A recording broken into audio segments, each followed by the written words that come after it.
আর নবী সাল্লাল্লাহু আলাইহি ওয়াসাল্লাম বলেছিলেন আজকে থেকে 1400 বছর আগে যে কিয়ামতের আগে আগে এক শ্রেণীর মেয়ে আসবে যারা কাপড় পরেও ন্যাংটা থাকবে। কাপড় পরবে কিন্তু ন্যাংটা থাকবে। নিসাউন কাসিয়াতুন আরিয়া, কাপড় পরেও তারা নগ্ন থাকবে। তিনি বলেছেন তারা নিজেরা আকৃষ্ট হবে, অন্যদেরকে আকৃষ্ট করবে। এরা জান্নাতে যাবে না, জান্নাতের কখনো গন্ধ পাবে না।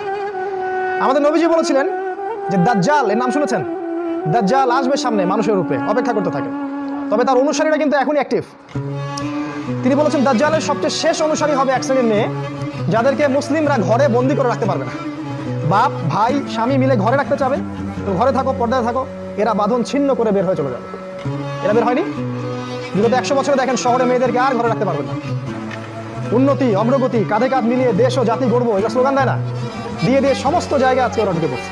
শিক্ষাক্ষেত্রে যাবেন, আপনাকে একটা বেহায়া মেয়ের সাথে বসতে হবে সামনাসামনি। স্কুলে যাবেন, সেখানে জিনা করতে হবে। কলেজে গেলে সেখানে জিনা। চাকরি করতে যাবেন, সেখানেও জিনা। দেশ চালাবেন, সেখানেও জিনা। সব জায়গায়। আর পর্দা তো উঠিয়ে দেওয়া হয়েছে, বলুক আর না বলুক সুকৌশলে উঠিয়ে দেওয়া হয়েছে। একটা মেয়ে যখন নিকাব পরে স্কুলে কলেজে যায়, তাকে ডেকে আনা হয়, তাকে রিমান্ডে নেওয়া হয়, তাকে জিজ্ঞাসাবাদ করা হয় কি সমস্যা, তোমার সমস্যাটা কি, মুখ ঢেকে আসো কেন? ওদের গায়ে জ্বালা শুরু হয়ে যায় একদম। এই দেশে বাস করেন আপনারা, এই সমাজে বাস করেন, যেখানে একটা মেয়ে স্বতন্ত্রভাবে যে স্বাধীনভাবে হিজাব করবে সেই স্বাধীনতা ওর নাই এখন। বরং তাকে বাঁকা চোখে দেখা হয়, একে জঙ্গি নাকি, বোরখার নিচে কি বোম আছে, গাড়ির নিচে আবার বোম আছে নাকি, টাকের উপরে যখন একটা